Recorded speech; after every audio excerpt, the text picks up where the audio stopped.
You are Locked On Texas Tech, your daily podcast on the Texas Tech Red Raiders. Part of the Locked On Podcast Network, your team every day. Great to be with you again on Locked On Texas Tech on the Locked On Podcast Network, your team every day, always free and available on YouTube or anywhere you get podcasts. And thanks as always for making us your first listen with the only Chris Level. I'm Casey Cowan. Chris, great to be back with you once again. And coming up on today's episode, we'll get to doing some schedule dreaming as far as the Red Raiders and schedules in the future. Joey McGuire's got some ideas on that. And not only as far as what we could see for Texas Tech, but maybe a change that would scratch at least me and maybe some other college football fans right where they itch when it comes to football scheduling at large. We'll get to that in just a moment as well. But, of course, we've also spent a ton of time this offseason talking about the way this roster has been put together, and I wanted to get into some thoughts from Coach McGuire recently on the Triple Option podcast,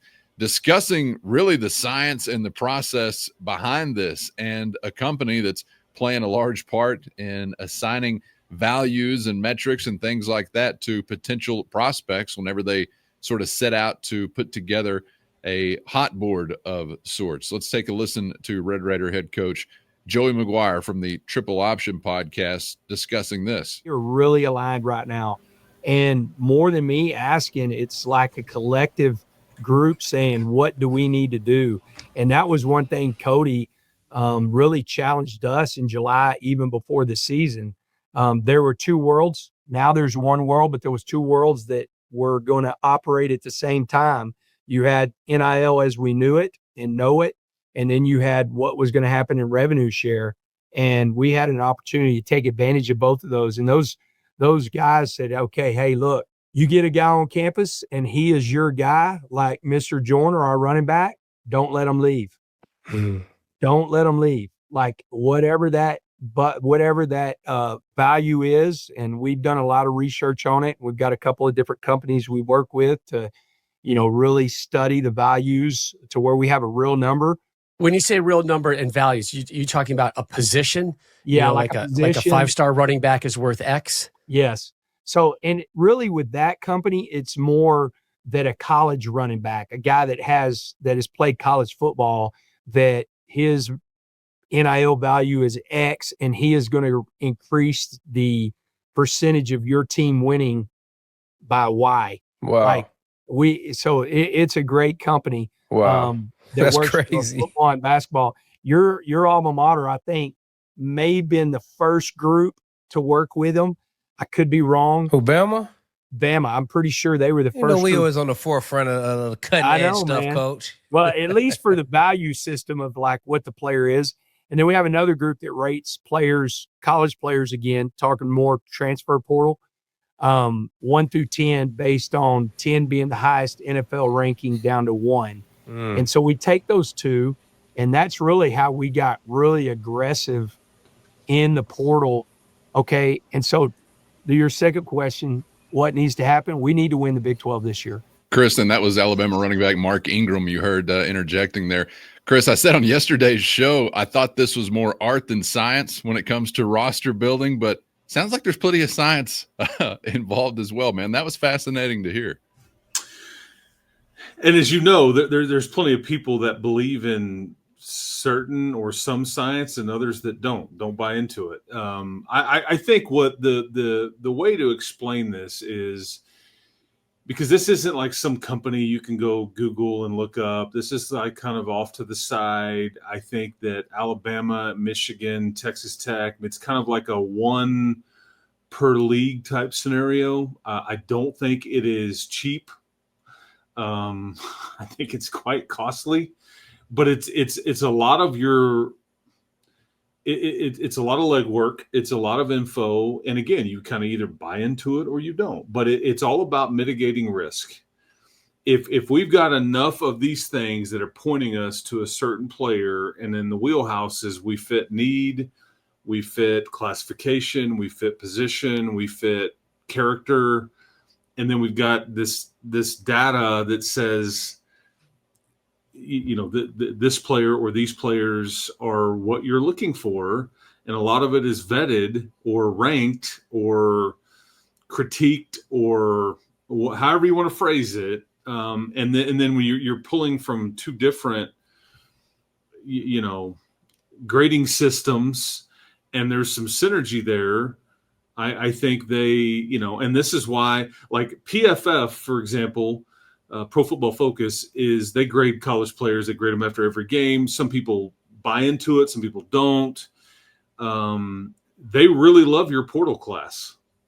And that's not even one that, so it's there's a lot of analytics. These are deep dives here.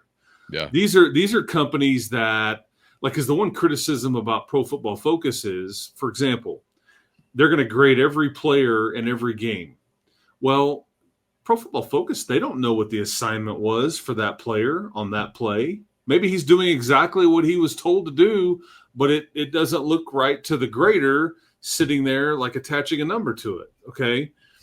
But I think what some of these analytics companies are doing is that they not only do they have a feel for your scheme, they've met with your coaches, they know what you're asking and what you want and what the goals are and what pieces you want to be able to do certain things. So they have that grasp, but then they'll go grade players every play that they played, not just if they're handling the ball or if the ball went to their side or if they were in on the tackle. No, they're grading every play of every game, regardless if they were involved in it or not. So it's more of a deep dive. And again, I think what Cody and Blanche and Joey and everybody that was involved in this process for the last year, it's all about mitigating risk and then having the resources to be able to do something about it. And so, yesterday we were talking about that quote about, are you having to overpay because of location? And then we said, yeah, I mean, there may be some of that, but maybe it's because you haven't cracked the code yet. You haven't been to the Big 12 title game. You haven't been to the CFP. Let me offer up a third alternative to you. You hear Joey talking about like the don't let them leave mentality. Well, maybe you overbid in some cases if somebody wants to view it that way, to shut it down right now. What's it worth to you? Yeah, like what's it like if you walk out of here and you get on a plane and go take another visit, like Joyner's case. I mean, you got him over Ohio State. They seem to know a thing about running back. Well, if you're Texas Tech and you let him go on that visit, it would seemingly be more difficult to land him theoretically. But what's it worth to you to say, hey, like we want to get this done. We want to get it done right now. Like and so maybe you were like, okay, we'll offer this to you to end this right now, and so there may be some of that too. But again, the people spending this money, they're not worried about it. Everybody else will seemingly be worried about it. Everybody else will seemingly be criticizing or what a waste or what an investment or however you want to phrase it. But the people that were footing the bill here, they wanted a guarantee. Like, I want one of, if not the top portal class. This is what I want. If this is what it costs, so be it.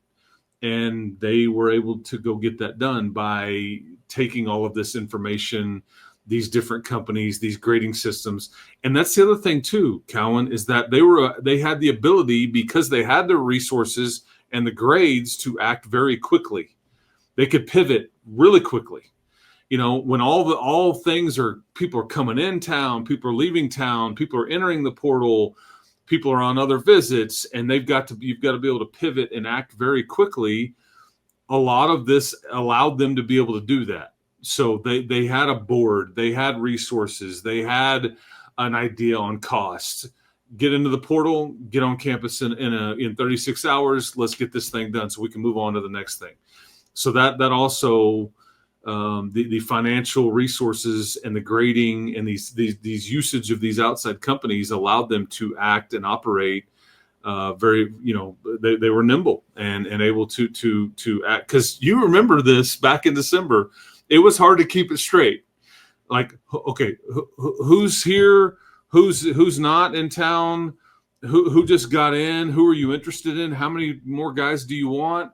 And again, as we've talked about a lot, as you get going, it's like we can get this dude too. We can keep going. We can, and I think the folks that we're trying to help put it together realize that, oh yeah, you can afford quite a bit of an upgrade here. And so again, they kept going. And while you're on the subject of talking about getting guys on campus, locking it down, closing the deal, wanted to shout out our guy Jacob in the YouTube comments, who, when we were talking dollars and cents just over the last couple of days, commented something along the lines of, let's not forget Quinn Ewers. He said, I gave this man a tour when he came to visit Tech, and then he went to Texas for $8 million. That's just an aside. I said, wow, couldn't reel him in. I'm wondering if you really showed him the right sites. Jacob responded with, you win some, you lose some. I did have the honor also of giving tours to Brendan Jordan, Micah Hudson, Baron Morton, Mason Tharp, many others. So he's landed plenty, and that's part of the Locked On Texas Tech fam family out there, Chris, putting rosters together. So, hey, love it. We're right in the throes of it. You win some, you lose some. What you were just describing there, the nimbleness to this program, if that's a word, I think is really important to keep in mind, because there's been so much talk about, and I'm talking about among us on this show, not to mention among fans, about, well, Tech's at the leading edge. We're at the forefront of this. Even before this cycle, you kind of felt like with your collectives and things like that, your NIL efforts, you were at the leading edge. But I think it's beyond just the thought of, hey, we're at the leading edge because we want to spend money and put together a good team. We're willing. You need that component of it. But there was actual infrastructure in place, and it's kind of hard to know what that is or what that looks like from the outside looking in. But it's something like this, I think, specifically, that is an example of the organizational aspect that was in place or put in place over the last few years that then allowed them the opportunity to be nimble, to use your word, whenever opportunity was knocking at their door. And it's some of those guys that maybe you don't necessarily know the names of. We know James Blanchard from a football player standpoint. Many Red Raiders, of course, remember Antonio Huffman, but he's in that office and part of that effort as well. Quentin Jordan, another name. I know that there have been some others obviously involved as well. Brian Nance. I mean, but it's this literal kind of infrastructure, I think, in place that probably actually, combined with the will to do it, did put Tech kind of at the leading edge of this, or at least among a group of those at the forefront of this thing. First, today's episode brought to you by FanDuel, and summer sports are in full swing. Whether you're all about baseball under the lights, golf on the green, or high-stakes soccer, FanDuel's the best way to make every game even more exciting. You're already following the action, so why not make it a little more thrilling? And with FanDuel, you can get in on the game while your friends are getting sunburned at the beach. It's easy to use, fast to pay out, and makes even regular season games feel like must-watch events. And if you're new to FanDuel, new customers can bet only $5 and get $150 in bonus bets if your first bet hits. Again, new customers can bet just $5 and get $150 in bonus bets if your first bet wins. So open the FanDuel app today or visit FanDuel.com/lockedon to get started. Yeah, Sean Kinney is another one. Wesley Harwell. There's quite a few people that you just don't hear their names much or anything. But because I think, and you would agree with this, you've probably seen a lot of the commentary out there nationally or regionally that you were just out here being irresponsible, spending wildly, and everybody kind of has this narrative about it. No, this was very measured. This was very well thought out. This was very you set up the infrastructure well ahead of time to be ready to go when the bullets start flying and the portal opens, and you know who's repped by who. You've done your own grading, you've outsourced some grading, you combine it all together. And again, it's all about mitigating risk. And then you have to, then the Joey and the returners, they have to like mesh it all together to kind of create this intangible to make sure that we're all on the same page. We're working together. We're playing hard. We're not hired guns. We are angry. We are doubted. We are whatever you want to pick up and use. And we don't really know the end result there. We'll find it out in the coming weeks and months. But yeah, this was, and I was always fascinated, to be honest with you, because there was a few guys that visited that there was an offensive lineman from, I forgot, he was like one of the very first guys that came in, and there was a bunch of other offensive linemen too, but he ended up leaving, and you didn't end up with him. And I've always kind of wondered, it would be fascinating to be. I've always thought like it would be wild to be on the headset. You know, like at NASCAR, you hear that you can go. I've never been to a NASCAR race. I don't watch it, but they have the crew chief and the driver, and there's the back and forth and what's going on during the deal. I've always thought that would be wildly fascinating to be, have access to a headset between coaching staffs on a Saturday afternoon or a Sunday afternoon in the NFL. Wild to find out what they're thinking, why they're doing it, whatever. Okay, but punt on second down. Yeah, I'd love to hear about that. Exactly. Yeah. But as an ulterior, I would love to have been involved, like, or just been a fly on the wall, just like an all access to see a lot of how this was going with all like over a weekend. Parts. Yes. Phone calls, text messages between coaches, like press the gas, tap the brakes. Yes. Yes. That would be wildly entertaining because it's changing by the minute, by the day. And options are being eliminated, or new options have presented themselves. You've got guys on campus. Hey, do we gamble? Do we let him go because somebody else is down the road, or we try to take both? I mean, because you've got a financial component, you've got a need component, you've got intangibles, chemistry, personality. Sure, this dude is such a good human. He's damn good at football. This is probably not necessarily a need, but more of a want. Because I would say to you that, they maybe took an extra DB that I thought they went a bit deeper there than I thought they would. And I think it's because they just couldn't look at themselves and feel good about trying to put together this class or trying to drastically improve and let one or two of those guys that were at the tail end leave. Like, this is dumb if we don't add this guy. Yeah, do we need them? Not necessarily, but they're too good. They're too good of a human. They're too good of a football player. It also fits right in. That's when you say, hey, stat guy, what was our pass defense ranking last year? Yeah, exactly. Let's go ahead and sign up another one. If another one wants to. Yeah, exactly. Yeah, that would be crazy to just kind of observe the ebb and flow. Oh, yeah. How you're pursuing guys. Or I can't imagine. It must be it's probably like, and it probably extends further than this, but I'm just thinking like a 72-hour adrenaline rush for guys trying to go out there and make a pitch and close it. I mean, because Joey's talked about eating a fillet at Las Brisas like every night for 2 weeks straight. He's like, I can't believe it, but I kind of got sick of it. It was like, it's the best steak you'll ever eat. But it's like, after a while, it's like, man, for 14 days straight, it's like, because I'm bringing coaches there that I'm trying to interview. I'm bringing players, and it's just nonstop. Coach, you call me in next time. I'll be your filet surrogate. You're still there, but I'm sitting beside you eating that steak. Yeah, don't want to cook or anything. I love it. But Blanche and his department, they have a lot of responsibility throughout the rest of the year, but they are created and are paid based on that window of time right then.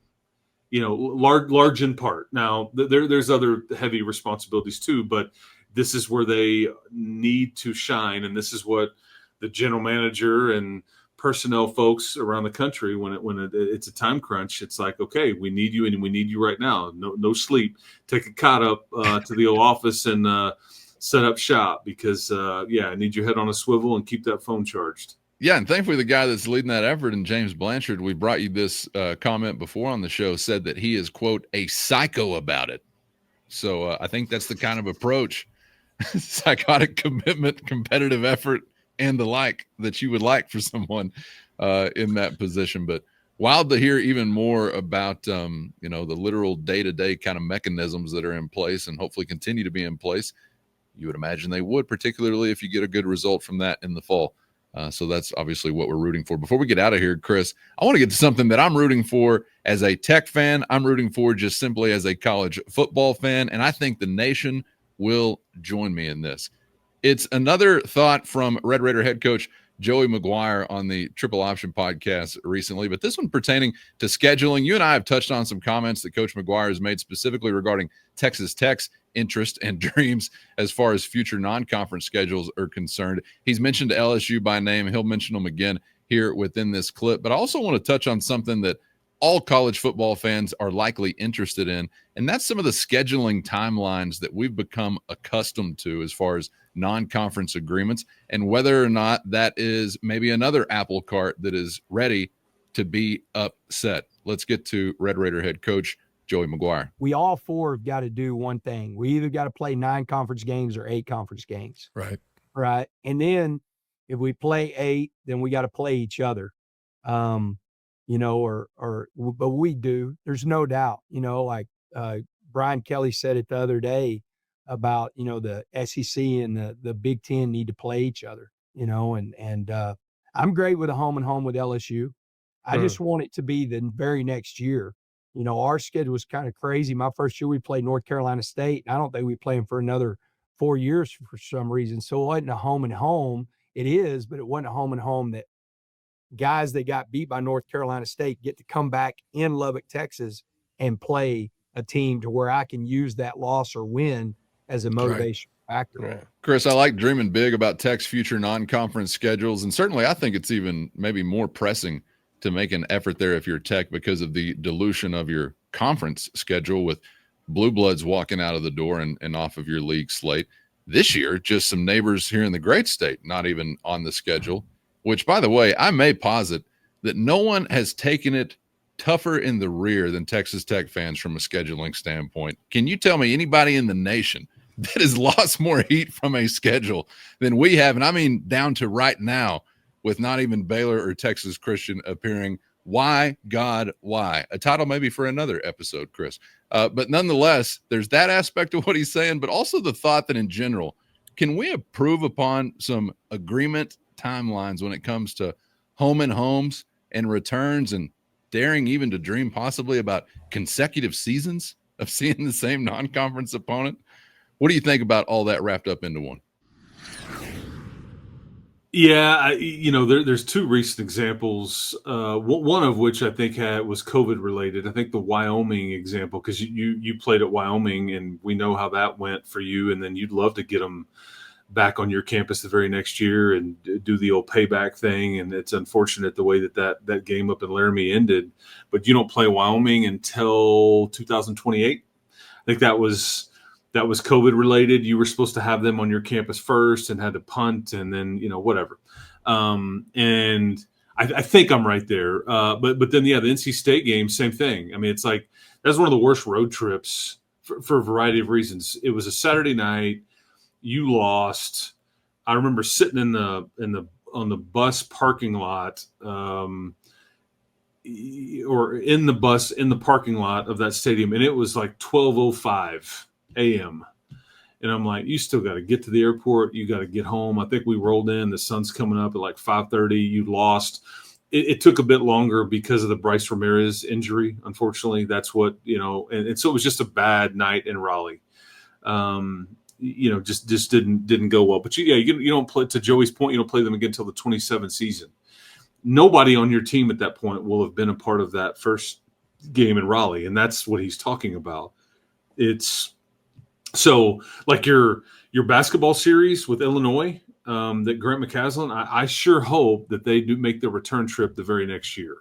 That's the way this stuff is supposed to work. I will say, you're about to get into some every year home and home, okay? Because you host Oregon State this year, you go to Corvallis the next year. In 28, you start a home and home with Mississippi State. You play Mississippi State in Starkville, and then they come back in 29. In Arkansas, there's a home and home where you get them in 2030, and then you go there in 31. Now, that's the way it is on paper right now. We'll see kind of what all that looks like, because I have no confidence that a lot of these series will stay the same. I think that you let off that clip by something that Brian Kelly said, and we know that that's long since been rumored. There's a discrepancy on who's playing how many conference games, but I just think it's soft. It is just incredibly soft in all caps. to play 8 conference games and then trumpet how strong your league is, and it's just different. And I just don't buy it. But with the CFP discussions and strength of schedule discussions and all the things, there had been some talk about the Big Ten and the SEC maybe having a schedule alliance. People have like, well, the Big 12 should do something with the ACC. I don't know where we're going with all of this. I don't know what you'll be motivated to go do, because like Mr. Google me, Kirk Signetti, Google me, I win, whatever. It was reported like a day or so ago, they just bought out Virginia, I think it was, from their non-conference schedule. They basically have now granted, the Big Ten is playing 9 conference games, but they basically have no Power 4 non-conference games over the next 4 years. Now, are they greasing the wheel because they know they're about to add an SEC opponent every year? I don't know. Or is he just trying to create an easier path, and that he's been led to believe we need to accumulate wins? Okay. I'm not worried about, schedule strength. I'm just worried about the total win number. And if that's the case, then everybody else needs to know that too, I guess. But because there's one ESPN analyst calling it a Ponzi scheme, saying that they would take advantage of supposed conference strength, while in some cases dodging the toughest that the conference has to offer when it comes to divisional play, Chris, and then still in a playoff bid. I cannot remember which talking head from ESPN was tweeting that on the heels of that news, but I saw that as well, a Ponzi scheme. Yeah, I mean, and that's, again, it's like you're made to – I will say this. I am this is no fault of anybody's, I don't guess. A lot of these agreements were made years ago, and when you made the agreement with Oregon State, they were a Pac-12 opponent. Okay, they were a Pac-12 member and an opponent and all that. And I guess theoretically they still are, but you know what I mean. Yeah. It was when the Pac-12 in its previous form was in place. I wish you had a little more juice on your non-conference schedule this year. You've had that in the last 2 or 3 years, and you've dropped one at Washington State, you dropped one at Wyoming, you dropped one at NC State. There's been one every year in Joey's tenure. This is a year, though, with a lot of expectation. You're going to get no help at all from the perception, from any kind of metric on your non-conference schedule. So it's going to require you to be next to perfect for any hope at an at-large bid to the CFP if you don't win the Big 12 title. I mean, this will get brought up, because if you go look up and see what Arkansas, Pine Bluff, and Kent State were last year, not real easy on the eyes. So your portal class and everybody else should have some good scrimmages in September, and they'll be a big deal. And you've got the whole thing to work through. Point being, I just wish there was a little more juice on your non-conference schedule in this particular year. Granted, this was done, again, so it's hard to like pivot and switch it.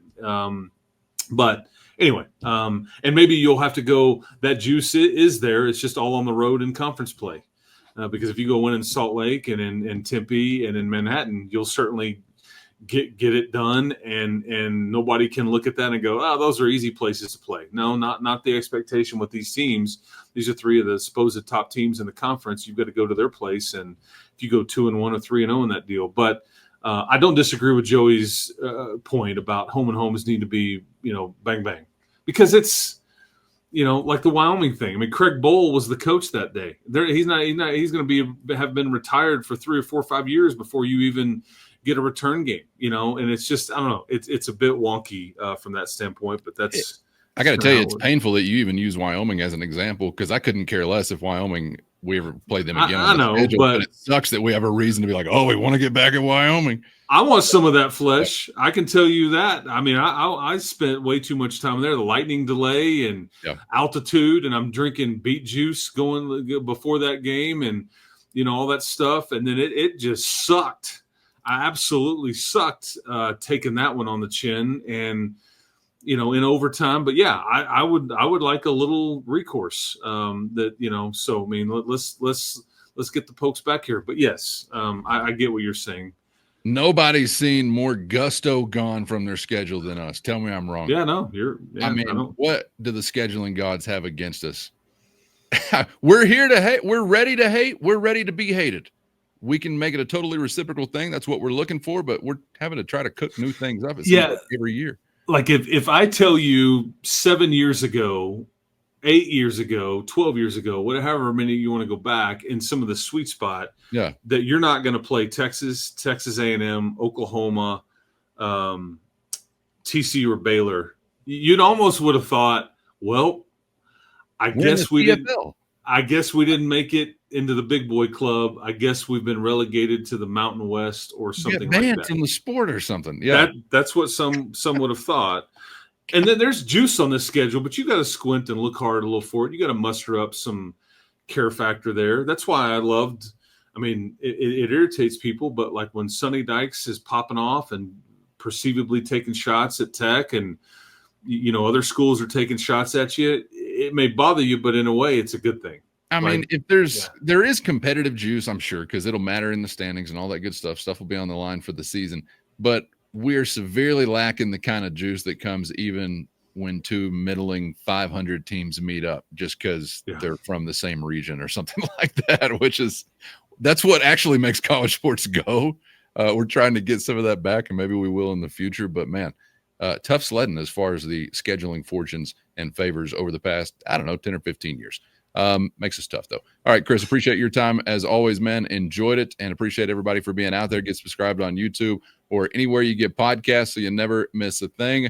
Looking forward to the next round, Chris. We'll get back together to wrap up the week and dive into the mailbag. Always wild and woolly, so should be fun. We'll see you then. Guns up. Keep hope alive, people. Talk to you next time. Shout out to the Everydayers for always being there, and the Matador Mob. Hit the show notes and find a link to a free 14-day trial. That's your direct line to Chris and myself with one-on-one text sent straight to your phone. For Chris, I'm Casey. Thanks as always for the time, and we hope to see you back for the next round on Locked On Texas Tech.